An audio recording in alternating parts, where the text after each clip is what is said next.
Welcome to Art One-on-One. I am your pod boss, Nicole Jordan, alongside your professional artist and master educator, Mr. Berger. Yay! We're My here. cowboy, Mr. Berger, tonight. Yes, we just got off the range and decided to do some.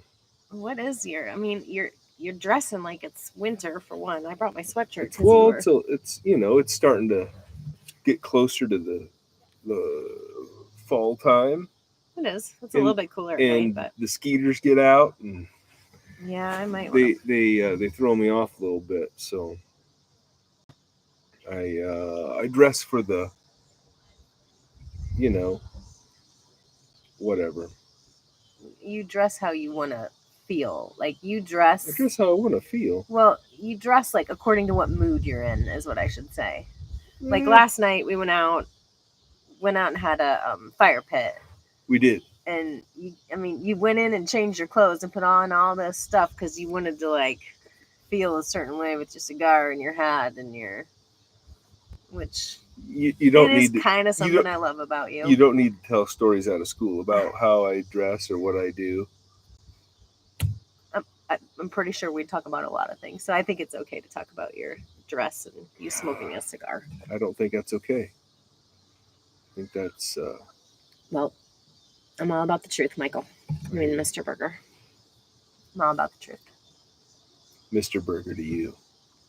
When the podcast is rolling, it's Mr. Berger.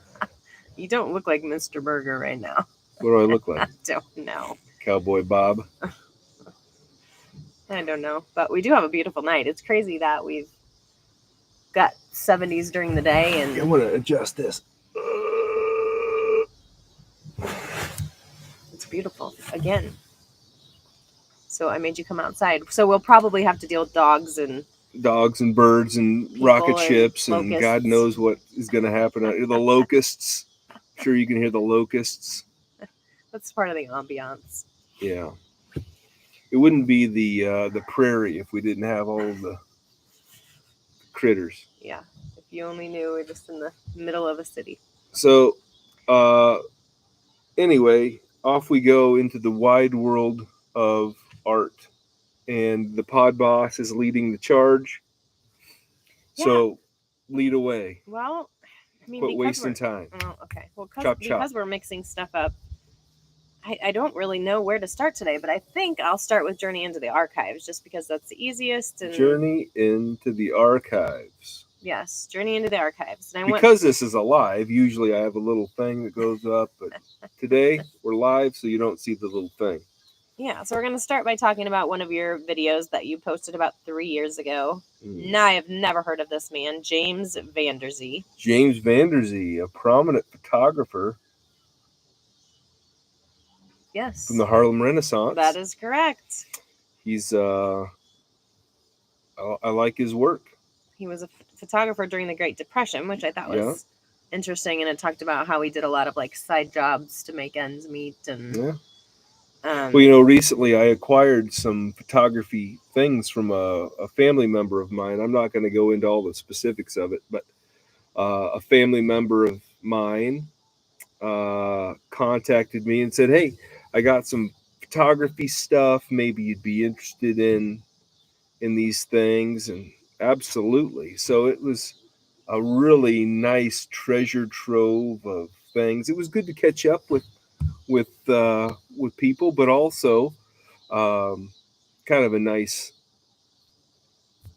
getting a nice collection of really neat old 35 millimeter cameras and enlargers and all kinds of little and video, toys. Like you got video camera. That's one of my favorite, is that old video camera that you have. But okay, well, we're gonna get sidetracked here because this is part of my conversation and what I want to talk about, and you're leading right into it. So we'll come back to James Van Der Zee, but one of the things I wanted to talk about, because we're talking about James Van Der Zee. You have to have both hands free. Yes, because we're talking about James Van Der Zee. Uh-huh. I also pulled a card on photography, which is so crazy that I did. And it makes sense that you would have a card on photography if you're talking about a photographer. But I didn't. I asked my guides to tell me what card to pull for the conversation, and it's a photography one, and we'll get into that later. But so interesting how it's an appropriate card. And because of we're like just all encompassing talking about photography, I wanted to bring up this new stuff. So you got this new stuff. You're excited about it. Yeah. It's old cameras. It's an enlarger that's like you can't even see my hand, but it's an old enlarger that's the size of. It's a big one. It's big. It's very big. Sitting out in our garage right now. Lots of cameras, video equipment. Some video. I mean, the video equipment. You make it sound like a movie projector or something like that I could use for the podcast. It's not quite like that. It's like, I would say, older equipment. It's not like anything we can use contemporarily, but it's interesting. It's interesting equipment. Well, and I said it would be a cool, like, for like a bar area or an office, or like to decorate in the different space or something. Yeah, it'd be cool for that. But my question is, I was hoping people would be on, but I think because we didn't promote advertise that we were going to be out here. But either way, people can leave their comments down below. Yeah, like how much stuff is too much stuff? Like photography captures these old photographs, and it talks about we talk about preserving time and preserving family things, and like when is too much stuff too much stuff? That's tricky. It's tricky because I think we have totally different views on this. Well, and I think that like for example, with my photography stuff, I've got cameras that go back. I mean, I've got some old cameras. I've got some old cameras that go back to the early 1900s, 1920s. I've got some old Kodak cameras that are box cameras. I've got some old Polaroid cameras from the 70s. I've got some equipment from the 80s, 90s, and all points in between. But like what? But again, to go to your point, before I knock the whole building down, to go to your point, I think that I have what you would call a collection, not just I don't. It's not like a camera or two cameras or something like that. It really is a collection, right? And I think that there's a point where, usually with the collector, you amass things in your collection and you say, you know what, I really want to get this camera. I really want to get this piece of equipment. I really think this would set it off. And so you sell a part of your collection to buy a bigger, more interesting piece. I've got an old movie camera called a Magic Lantern. No. It takes slides. This was like the first movie camera. It didn't even project reels. It just took slides. And it is a very interesting, valuable piece, but only to certain people. So I bought this thing for a good price, but I would be willing to sell that and a couple of cameras to buy this or to buy that, or bargain with this, or to get something else that's more prestigious. And then somebody else can, oh wow, I really like that Magic Lantern. Maybe that would really enhance your collection. So, and I think art collectors do this as well. And like, for example, when we go on vacations and when I go out, and I've done things in the past and gone to travels, I love picking up a little piece of art. Sometimes It's a little print or a little painting or a little thing. And then over the course of years and travels and things like that, I've collected a pretty good little collection of artwork, prints and artworks and paintings and whatnot from around the world. Magnets. Well, the magnets are just kitchen magnets. Those are still like memorabilia. But that's not what I'm talking about. Okay. You're driving me off of the subject of art to a subject of kitchen magnets. Okay. All right. So with the artwork, would I be willing to sell one of those prints to be able to buy another print? Probably not, because those prints all kind of work together to show a picture of the things that I've collected. Whereas with the cameras and the stuff like that, I could sell a Minolta and 5 Kodaks and get this really cool, German piece of machinery camera that that would take some investment anyway. The point is that, could you turn a camera into anything? Like we were talking about, like, so this enlarger, like, this is why I'm asking how much is too much, because this enlarger is gigantic and it's big. I don't know, it's going to take up a ton of space wherever it lands. It's going to take up some space. So do we need it?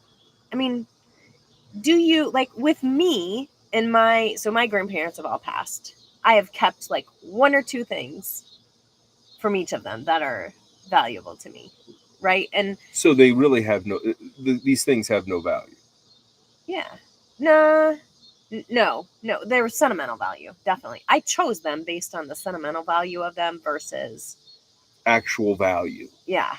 Just like something I did with my grandma, or something that I knew she loved, or like when we went to my grandparents in Kentucky, I kept their sign that was on the side of their house that has their names on it. You're jumpy. Well, I didn't know what that was, but to me, it's more, I'm not me, money doesn't, like, I want something that means something. I remember going up to their home when we visited them and seeing that sign and being like, oh my gosh, so excited to be there. And so I kept that sign because it means something to me. Right. It creates an emotion in me.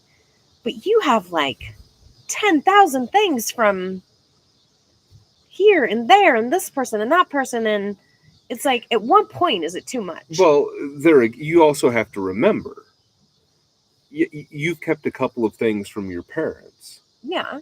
Or your grandparents. My grandparents, yeah.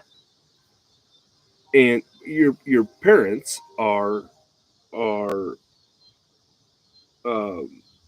fortunately, with us, and so it's a kind of a non-issue. Right.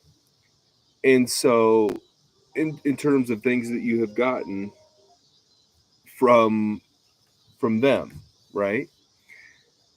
So what I would say is, when the time comes for your parents to give you, my parents have given me, like, I went through my so you've already rummaged through your parents' belongings. No.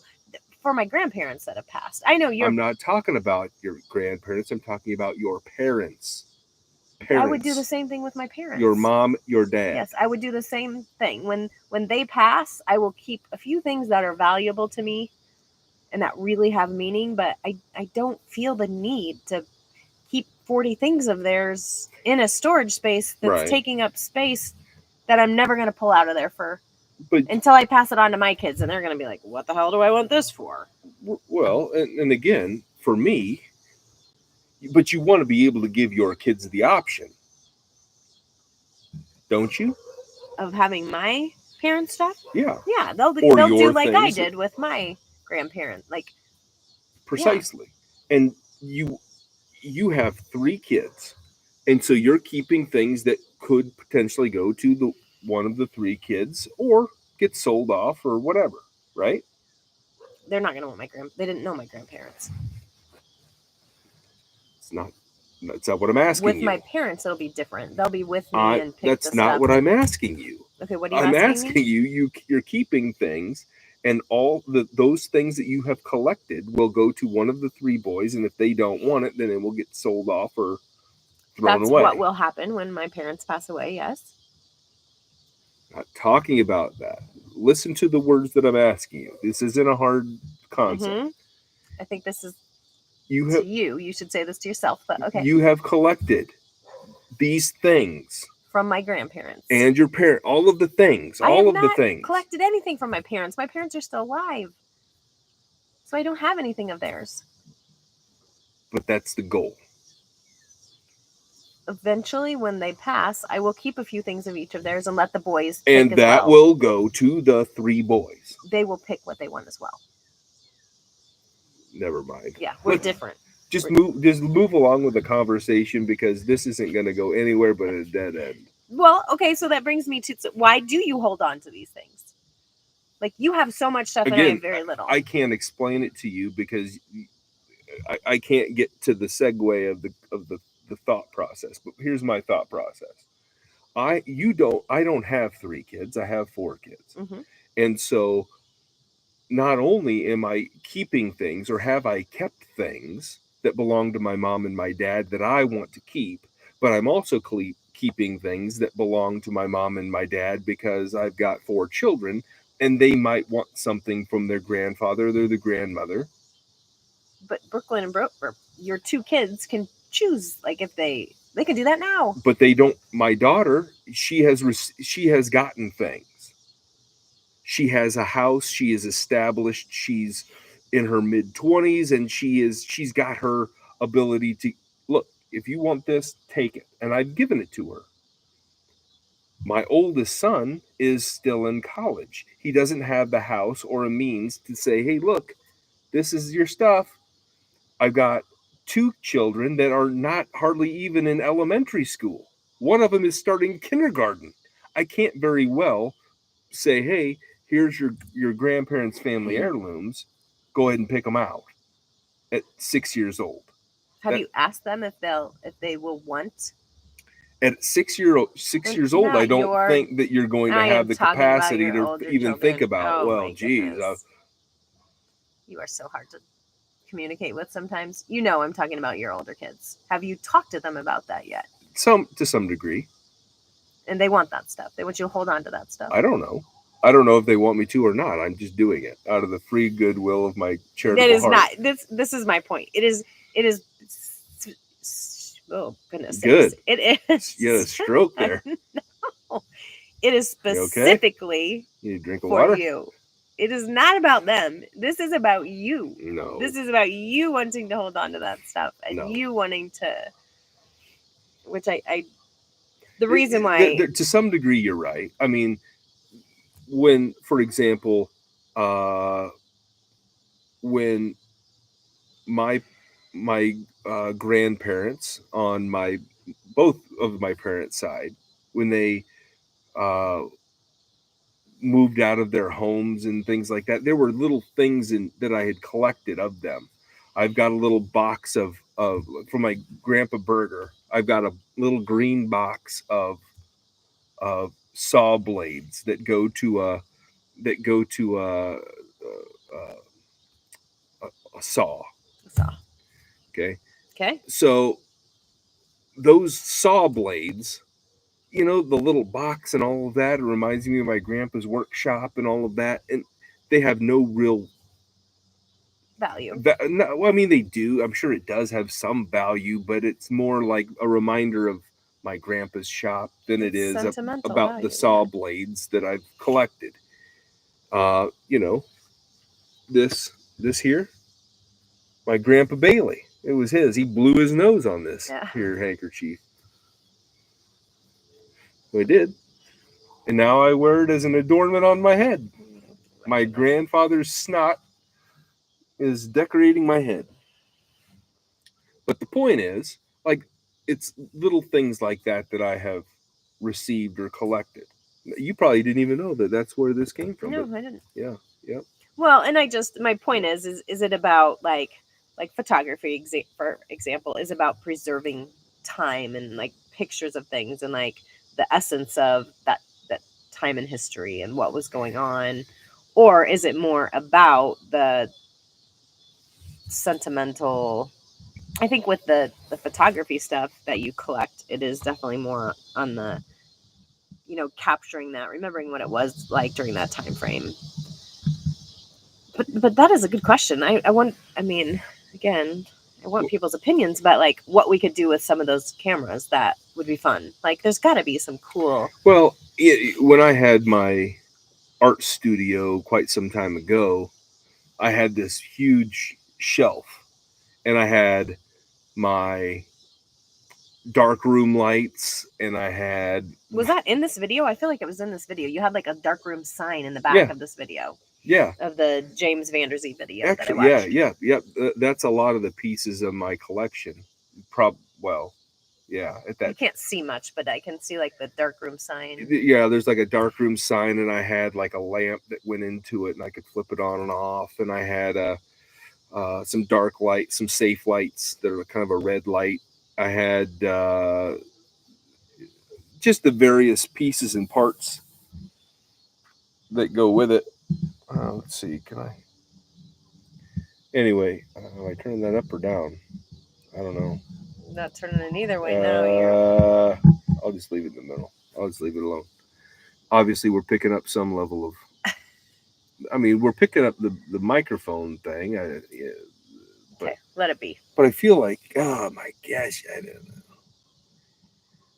I don't know. Messing. Anyway. Yeah, so that was in this video that you shot for Van Der Zee. So there's those cameras and the pieces that I've collected and all of that, and that's a part of it for sure. And some of those cameras that I collected have absolutely zero sentimental value, other than I saw it at an antique shop and I thought, wow, that's cool. Or a flea market, I'm going to put this in my tub to keep in my storage room for 20 years. Correct.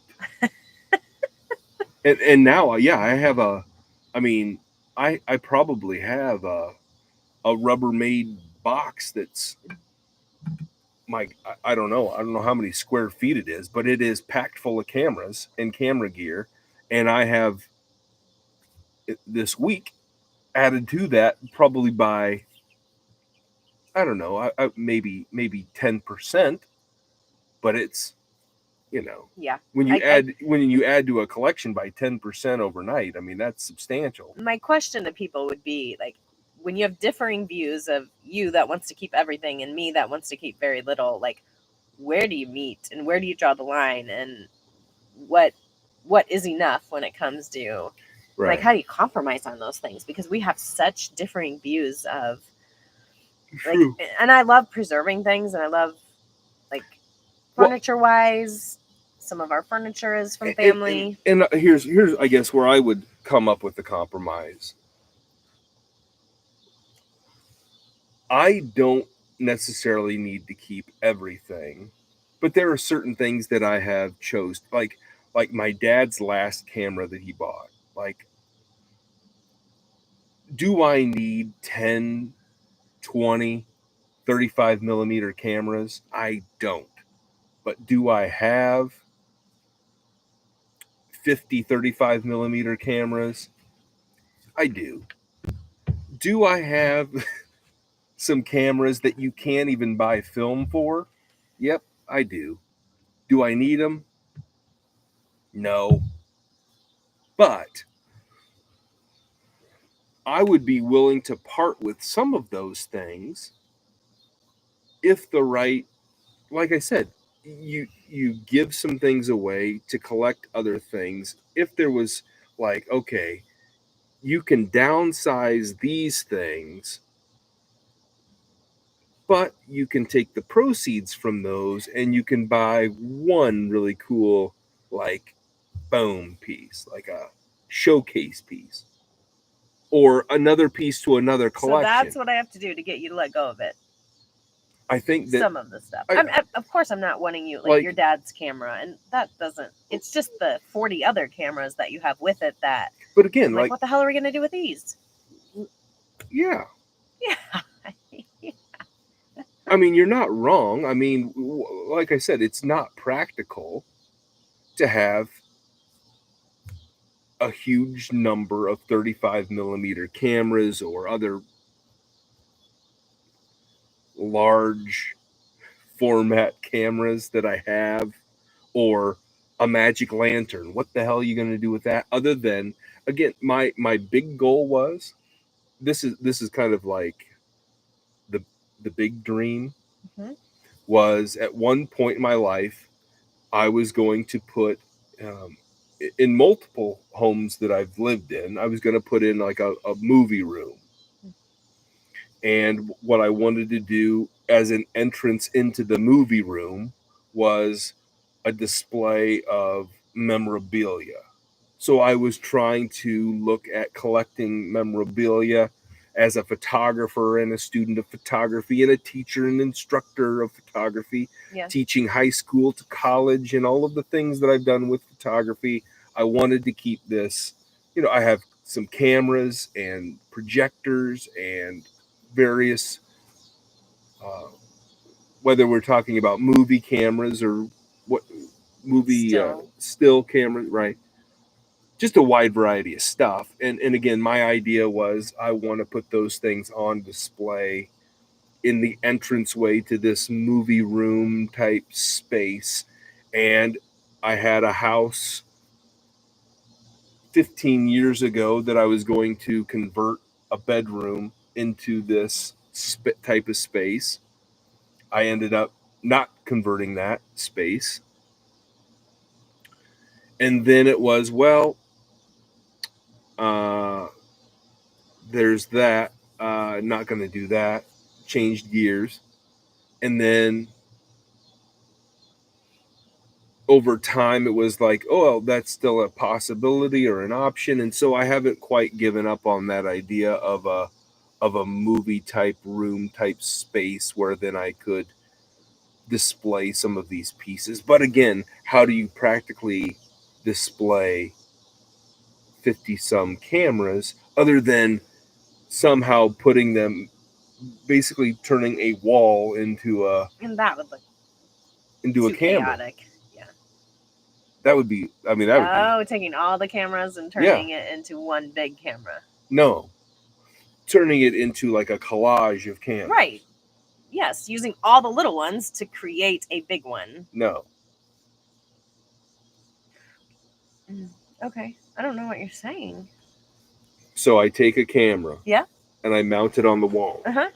And I take another camera. Yeah. Like bricks. Yes. Except instead of bricks, it's camera instead of actual bricks. I was thinking you would take all the cameras and use them to like make a picture of a big camera. Do you understand what I'm saying? Yeah. That'd be kind of cool. You could do that, but that wasn't my idea. Like you have the center with the. I think that's a better idea. I think that'd be too chaotic. I think you just need to get rid of some cameras. That's what I think. Well, we'll see. All right. Well, any photographs or pictures from James Van Der Zee that you have around? That I have around? Yeah. Do you have any of his? You said you liked his works. I do, but I don't. I mean, I got a couple books with prints in it, but I have never purchased any of his. What made you choose to do a video on him? James Van Der Zee is a very underappreciated photographer. He was taking photographs at a time when, he basically turned it like Kodak had a thing where you could buy a camera for $1, which $1 wasn't like nothing, but it wasn't like it was possible to get $1.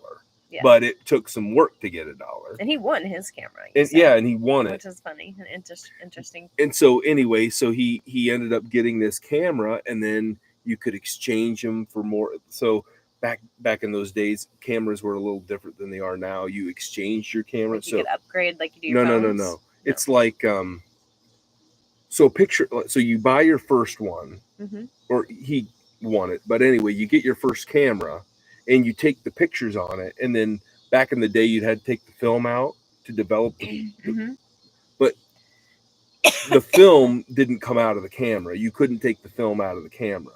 So you would take your camera to the place where you had it processed, and you would give them your old camera, and they would give you a new one. I did not know that. With the film. Yeah, with the film. But you didn't get the old one back? You just had to basically trade it in for that other one. Well, yeah, you just exchanged it. But it would be like yeah, it was the same camera. It was just you would pay to have the camera film developed and all of that, but you couldn't take the film out yourself. You had to have that done in a dark room. So here's a bit of trivia around that. Those first cameras. All right. How long did it take for exposure time to develop? It depends on the camera. Some of them would take potentially hours. The first, if we're talking about the first photographic images. The first photographic images you're talking about. What year? Guess what year? 1846. Close. 1827. Okay.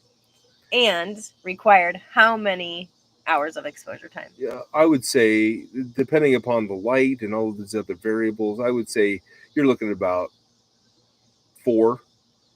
For what? 4 to 8 hours. 8 hours. 8 hours of exposure time. Yep. Pretty good. I'm trying to think, when I was in journalism class, it still took a long time to develop. Maybe it was like an hour or something like that. Well, the actual processing of the once you have your film loaded into your what's called a tank, yeah, which is what you put in with the chemicals. Yeah, we had tubs of chemicals. You didn't. Yeah, we did. Then you were making prints. You weren't doing film. Film you had to put into. You had a roll of film, and the roll of film in the dark, complete darkness, had to be rolled onto a spool. The spool was then put into a tank. The lid had to be screwed on. Yeah, we didn't do that. Then you were not developing film. You were developing prints. You were just, you had somebody else made your negatives for you. And then, gosh, I don't remember now. And then you would get. I just remember dipping them in the water and leaving them there and coming back in. What you do is you have a negative. The negative would put into an enlarger. The enlarger would project it down onto the thing. You'd make your test strips. Then from your final product, you would have your 8x10s or your whatever it is you got format, and then you would put those into your developing solution. Then you go to the stop bath, and then it would go to the fixative. Then it would go into the wash. Correct? Yeah. When you're saying that, I don't remember all of the processes of it. Well, it's funny that, and it's not like it was 80 years ago. Well, it was a long time ago, though. Was about 80 years ago for me. 1993. 93. Holy smokes. When I would have been developing pictures in journalism class. In 1993, I was but a baby. Yeah, right. So, okay, so you thought James Van Der Zee was underappreciated. You liked his works. Sure did. What made him famous? Was there a particular piece or person or person? Well, I'm just giving examples. It doesn't. What made him famous. There were a lot of. He was an interesting guy in that he was just kind of taking photographs of the street, the Harlem in New York and all of that of the 1920s and 30s, capturing life. Right. His pictures were cool, looking back at his pictures. And then he takes those photographs, and it really is kind of a time capsule of the time period. Just like if we take pictures today, and then in 20 years, you look back on it and be like, holy smokes. Yeah. That's what life was like in 1980. Whoa. I know. But anyway, so... So I think that's kind of an interesting thing. And then he got away from photography because it wasn't lucrative. Everybody could do it. Everybody was buying cameras. It was point and shoot cameras were a little bit easier. You didn't have to know what an aperture was. You didn't have to know what a shutter speed is or any of that sort of stuff. You could just buy a camera that did everything automatically. Boom, boom, boom. Shoot your photos, send it to a lab. Somebody else makes your prints. You get them from the drugstore or whatever, where you get your. Oh, I remember waiting days for my I couldn't wait to get my pictures back after you sent them to the. Wait for a week or whatever, and it's like, holy shit, the day finally came. Now I can get my. And then you get them and like, oh my god, they're all out of focus. And I got a photo of my thumb or the grass or a whole roll that's like, I don't know what I did to, but it's black. Yeah. And they developed those for some reason because they want the money. Yeah. Now it's like, oh, that didn't work. Delete. Try it again. Oh, well, just like with a selfie, you take it until you get it right. now it's or you give up. instant. Yeah. At any rate, Right. back in the day, I mean, you really didn't know what the heck you were getting for 2 weeks. It was like a mystery bag. You're like, where the hell did I go and take that picture? Where'd that come from? Or some jackwagon steals your camera and takes a picture of whatever. Or like your parents, you forget, and your parents are going to pick up the pictures. I'm like, oh my God, what did I have on those pictures? Yeah. Like, what did I take with them? You making out with your boyfriend on the couch, taking old school selfies. All right, so I'm going to move into art talk. Art talk? Which I thought we were talking art talk. Well, we were. Oh. We've been jumping all over the place, which has worked. But yeah. For the art talk, it says the first photographic image was made in 1827, like I talked about, and required 8 hours of exposure time. Yes. Today, pictures can be taken instantly. In 1975, a scientist photographed a bullet shooting through an apple at 1/3 millionths of a second. Yeah. Mm-hmm. Isn't that fast? That's crazy. So a bullet shooting through an apple at 1/3 millionths of a second. Yeah. Here's your question. Uh-huh. If you could take a picture of something that happened in a split second and capture exactly that moment, what would you oh my gosh. What would you photograph and why? Wow. Well, most cameras, like for example, if you're taking photos for a football or something like that, any sort of sport, you're probably shooting at a fraction of a second. I mean, you're shooting at 1/1000th of a second or faster. Okay. Which is why a lot of times you'll see those photographers on the sidelines with the great big lens. And the lens isn't for capturing. What it does is it allows a lot of light to come in, and with the great big hole, you can slow it down way fast. So then you can get to 1/2000th, 1/10,000th of a second. That's why that's why it's got that big lens, not to go out, but to allow information in so that they can they can slow the shutter speed down. With the more light that's coming in, you can take that picture faster. So really, you have that capability to do really at any point now, like to capture something. It's not a big deal to capture something that quickly and in that much detail. No, well, maybe not 1/1,000,000th of a second or something like that. I mean, there are very few things that split second. It's saying would you capture the detail? A split second is a fraction of a second, right? Because the second would be split. So unless you're even if you're taking it at 1/2 of a second or 3/4 of a second or whatever, it's still a fraction of a second. It's still a split second. Right. So I got that. I don't think we needed to lay that out. We take things. Any high school photographer that's out there taking pictures of a football game is shooting at a fraction of a second. Well, yeah, and you can see like in like the golf photographs that we take, the dirt flying up, and right. So I don't know that it's that relevant of a question, but like maybe what you have photographed, that just that precise timing you absolutely loved or it amazed you, or you'd like to get something like you haven't had that opportunity and you want to do that. Well, it's no. What? I really don't like. When I was taking photos of sports, I took lots of sports type photos. And when I was doing these sports photos, getting a really nice sharp image of somebody like getting under a volleyball and the ball just coming off their hands and just like looking like it's just levitating, right? Or like the seams of a baseball. I right. think it's crazy. Or somebody like throwing a softball and you can like slow it down and like it's just sharp. But there's also something cool about like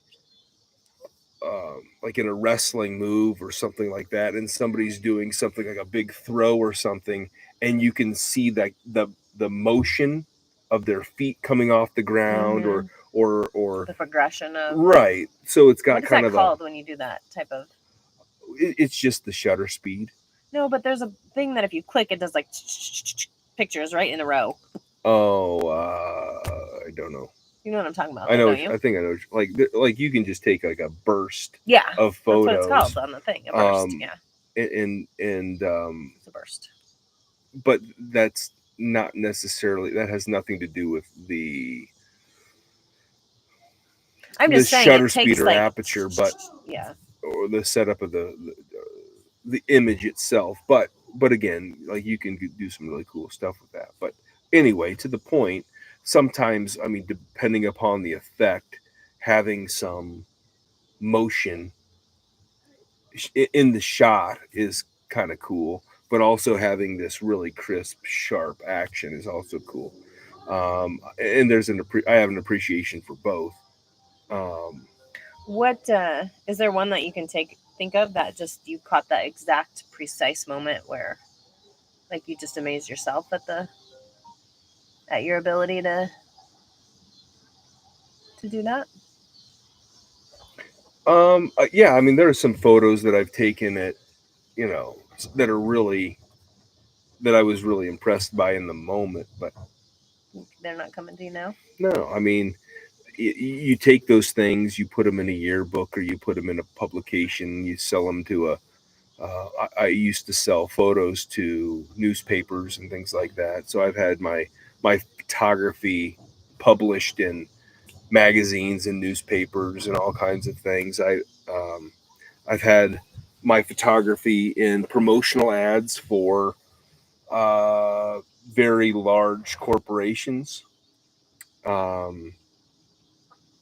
Well, and I get all that. And so, you're not answering my question. Like, when you take a really cool photo and it's used in a national advertisement, it's like, wow, that's pretty cool.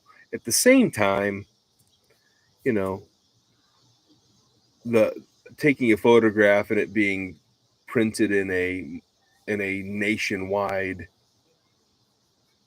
magazine, yeah, it's cool in the moment, but then you kind of move on to the next thing, and you're not even answering my question.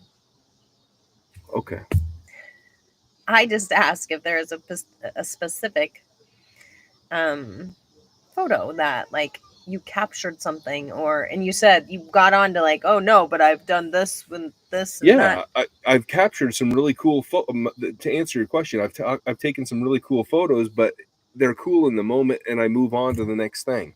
I really don't dwell on it. Okay, fair enough. And I think sometimes as photographers, we get really excited about that thing we just took, and then it's okay, that's cool, but now I've got to go take something really cool tomorrow. Yeah. Or the next day or whatever. Yeah.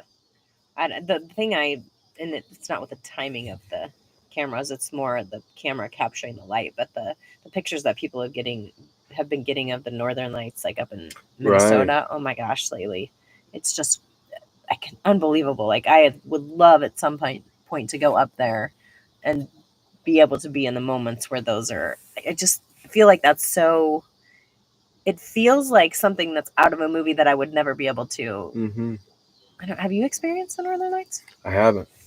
See, that's but they are pretty cool. I mean, just like you said, those photographs that people are capturing of those things, and it just seems surreal. But it's not. I mean, having the equipment and setting things up just to get everything just right, and you don't think you could capture them as good on your phone?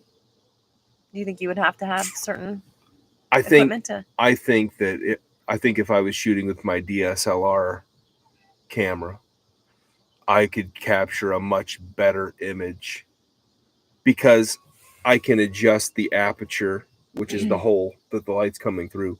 I can adjust the shutter speed or how fast that is being taken. I can slow it down, and I can tweak things and adjust things exactly the way that I want it to capture the image much faster than my phone, which is going to it's set up to automatically do whatever it's doing. and I don't know. I'm sure there's a way you can go in there and adjust the aperture or the shutter speed on your phone. I just don't know how to do it. So, to me, it would be frustrating. Like, I need this to slow down and it won't slow down. How do I? And so for me to do it on my camera where I can know have what you're doing. so right, so I know where the controls are. I can set it up exactly the way I want it. I would get a result that I would be much more happy with, as opposed to fighting with an iPhone to make it do what I want it to do. Even though there's probably an app or a something or other that I can go into and crack into the thing and Right. tell it to do exactly what I want it to do. I'm just ignorant to that.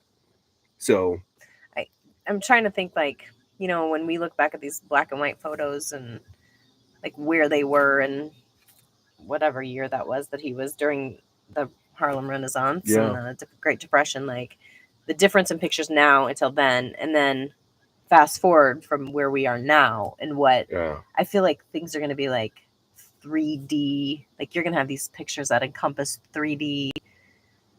You already do. Well, kind of, but not. I mean, you have a not instantaneous. Like, not, I mean, on my phone, I've got a complete movie studio. I have I can edit videos. I can shoot 3D. I can take a picture around things and put it in here. I mean, this is really comparatively, this is a more sophisticated computer than the Apple IIes that I started using when I was in elementary school. Right. And so, with this device being more powerful than the computers that I first learned to use computers, well, gosh, it's no wonder what's going to happen in the future. The equipment is going to be faster and easier, and I would imagine that, you know, some of the things that we're doing today are gonna, I mean, it's gonna blow them out of the water. But I'm just saying, like, you know how you come up with a picture now that how is it 3D? I don't understand. Like, I'm saying something that's a product that will be 3D, like instantaneously, that you could pull from. You mean to tell me, like, I want to buy that device, and it just prints it out at the bottom. I'm telling you, don't you think, like, no. Think of the advancements that's happened since. I don't think it's crazy to think where we could be 40 years from now. I don't think it's going to be like the Jetsons. You're like, what do you want for dinner? I want meatloaf. Down the conveyor belt comes the meatloaf. It'll be about as nutritious as some of the things that we're pulling out of. I don't think the grocery stores right now. I don't think that the Jetsons world is going to be. For those of you that are young enough to not know what the Jetsons are, go YouTube the Jetsons, and I'm sure you'll find an episode somewhere. But it makes me want to go back and watch that. Every Sunday morning, I remember getting my little. Oh my goodness. My mom would make those little rolls, the little orange rolls with the frosting on the top. I love the Jetsons or the Flintstones. Well, it's Hanna-Barbera. I mean, that's animation at its best, I guess. But all right. The Jetsons, the Flintstones, loved those. I liked the Muppet Show, He-Man. Like all of that, yeah. He-Man. I like Days of Our Lives. As a kid? I don't remember. I don't think I watched much TV. You were not a child. I don't remember what, like the Smurfs. I remember watching the Smurfs. That was classic. Except they were taken off. Tom and Jerry. I like Tom and Jerry. That's old school. You probably like the Howdy Doody show too, didn't you? I don't know what the Howdy Doody show is. You do. The Bozo Show. The Bozo. WGN. Yep. That was my. You were one of those rich kids. No, I was didn't. I did not have. You had to have been, because clearly you had cable. Didn't have cable. Never in my life did my mom have cable television. I don't know if we never had cable TV. We had 5 channels. We had NBC, CBS, ABC wasn't very good. It kind of came in, and Fox. So we had 4 channels. Oh, and pardon me, Iowa Public Television. We had PBS. So we did. Yeah, we had 5. Rogers. Mr. Rogers, Sesame Street. Zoobilee Zoo when I was quite a bit older. Oh, that Zoobilee makes Zoo. me think of like Fraggle Rock. That was on HBO, rich kid. I did not. I The hell did not have money. if your We must family have had HBO, you were a rich kid. Well, my clothes were bought at the dollar store, so I can tell you I definitely was not a rich clothes kid. were not bought at the dollar store, but because I don't even know garage sales. I'll be honest with you, I don't even think the dollar store even exists when I was a kid. But I am not that much older than you. You act like I am, and I'm not. Well, I don't know how old you are or you aren't, but I do know that the dollar store did not exist when I was a kid. We had the dollar store. The dollar store, the Dollar Tree, the Dollar General. There were no dollar stores when I was a kid. At least maybe not here. Maybe none they weren't that I in this knew part of. of the state yet. And it was in Kentucky where I got mine at. So. Well, I don't know. I don't know the existence of those stores other than we didn't have them. We had Silkenbachens. Okay. Which is like a local grocery store. Great. And that was all we had. That's what we had. I had Silkenbachens, which was a local mom and pop grocery store, and that's all you had. And if you couldn't get it at Silkenbachens, by God, you weren't going to get it. Every kid wore the same shirt to school because that's what Silkenbachens sold. Every kid had the same backpack because that's what Silkenbachens sold. Talk about me exaggerating. I'm not. As a matter of fact, my dad, we had these red. My dad was a teacher at the school, and so we had these red. I don't know, like a duffel bag, and they were like those circular duffel bags. You know what I'm talking about, like a tube duffel bag. Mm-hmm. And then like local businesses would pay to put their advertisement on the side of the thing, and my dad would, through his, because he was not only a teacher but he owned his own business, and he would buy an advertisement to put his business on the side of the thing. And I don't know if they said, hey, because you gave us money for the advertising, or because he was a teacher, or because of whatever, but whatever reason, he got a couple of those duffel bags, and that was my book bag. I got a free book bag from the school. Well, or paid for with the purchase of an ad, or because my dad was a teacher, he stole it. I don't know. I think the statute of limitations has gone out. So if he did steal it, good for him, but I don't know. And the strap, I would pack that thing so full of my books and my crap that the straps would bust off, and so I'd have to tie one strap to the other strap, and I'd sling it over my shoulder like a hobo. You fit the mold for the hobo today. And I've been looking this way ever since. All right. Well, I think we have we've worn out our welcome. We have. So I'll let you close it up this time. No, that's your job. Oh my God. You know your job. Don't try to pawn it off on me because it's live. All right, we're gonna wrap it up. So thanks everyone for watching. Hopefully you'll watch us on the backside. We will try to be more. It just hasn't happened lately, but when we're doing a live in the future, we need to give notice so we can have interaction, because that's one of my favorite things. But we did not tonight. So thanks for watching. If you watch it on the backside when we get it posted, interact, like, share, subscribe, do all the things. Yeah. Support your hobo Mr. Burger here, so we can buy some new attire. I'll be coming through on a train. Another collection of items that we can put in storage. Whatever. Thanks for watching.